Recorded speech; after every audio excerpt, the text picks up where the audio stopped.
नमस्कार। आज जो कहानी प्रस्तुत करने जा रहा हूँ उस कहानी का नाम है कष्टदायी डेली अप डाउन। आज शुभम बड़ा व्यथित था। वह दिन भर अपने पिता कैलाश चंद्र जी के साथ रहा था और बुरी तरह थककर चूर हो गया था। आज उसने अपने पिताजी की कष्टप्रद दिनचर्या खुद अपनी आंखों से देखी थी और यह सब देखकर उसका कलेजा कांप गया था। शाम को आते ही उसने पिताजी से कहा था, पिताजी आप शैक्षिक सेवानिवृत्ति ले लो, मत करो इतनी कष्टप्रद नौकरी। कैलाश शुभम की बात सुनकर मुस्कुराकर रह गए थे। उनकी सेवानिवृत्ति में 1 वर्ष का समय शेष था। वे पूरे 61 वर्ष के हो गए थे। सोचते थे जब 40 साल नौकरी करते हुए हो गए तो 1 वर्ष भी देखते देखते ही बीत जाएगा। दरअसल हुआ ये था कि 2 दिन पहले शुभम ने कैलाश जी के दोनों पैरों में सूजन देखी थी, तो कहा था कि यह सूजन कैसे आ गई, आप तो बस से आते जाते हैं। तो कैलाश ने इतना ही कहा था, आज ज़रा ज़्यादा ही पैदल चलना हो गया। चप्पल की जगह रगड़ से एक पैर में थोड़ा घाव भी हो गया था। शुभम से उन्होंने कहा था कि तुम्हें इसका एहसास नहीं है कि मुझे कितना चलना पड़ता है और उससे मुझे कितनी तकलीफ़ होती है। कैलाश जी हार्ट पेशेंट थे। 7 वर्ष पूर्व उन्हें हार्ट अटैक का आया था और उनकी एंजियोप्लास्टी हुई थी। तब भी उनकी ऐच्छिक सेवानिवृत्ति लेने की बात चली थी, पर उन्होंने साफ मना कर दिया था। वे अपने सहकर्मी के साथ मोटरसाइकिल पर बैठकर स्कूल जाते थे, लेकिन 3 वर्ष पूर्व उसका तबादला होने पर वे खुद मोटरसाइकिल चलाकर जाने लगे थे। इस बीच 3 बार वे एक्सीडेंट का शिकार हो गए थे। एक बार फ्रैक्चर भी हो गया था और 3 महीने तक स्कूल नहीं जा सके थे। इसके बाद ही उन्होंने बस से आना जाना शुरू कर दिया था।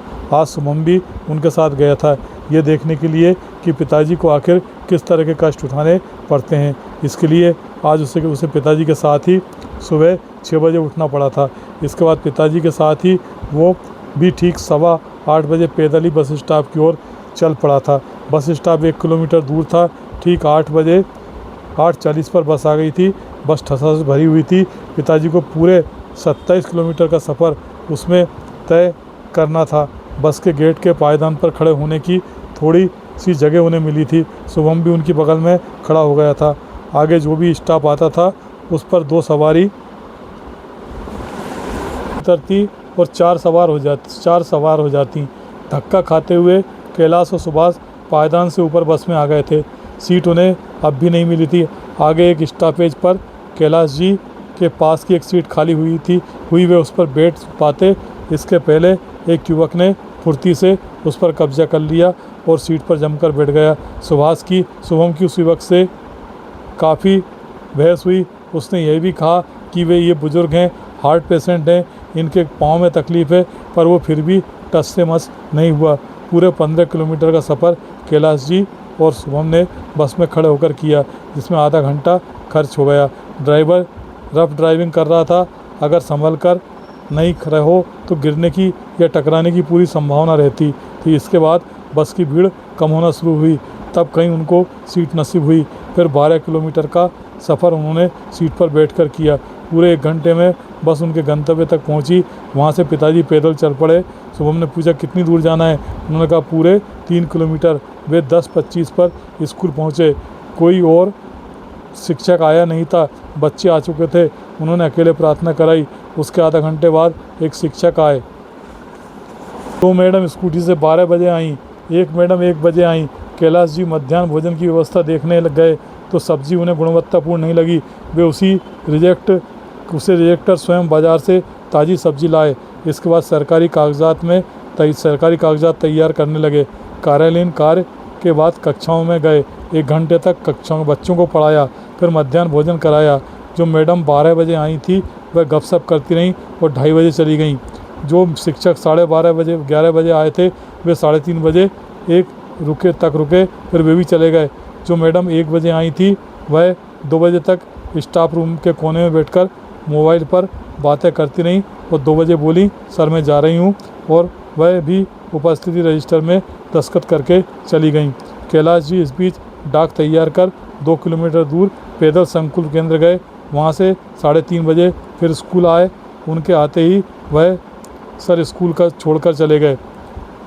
अब 3:30 से 5 बजे तक कैलाश जी बच्चों के पीछे रहे। पूरी 8 कक्षाएं संभाली, खेल खिलाए। 5 बजे उनकी छुट्टी कर स्कूल बंद किया और 5:30 बजे बस स्टैंड पहुँचे। बस 5:45 बजे आई। सुभाष भी उनके साथ रहा। उसकी हालत रोने जैसी हो रही थी। बस में सीट मिल गई थी क्योंकि आखिरी स्टॉपेज वही था। आगे चलकर बस फिर ठसा से भर गई थी। रास्ते में शुभम ने पिताजी से कहा, आप साला प्रभारी होते हुए स्टाफ से कुछ कहते क्यों नहीं?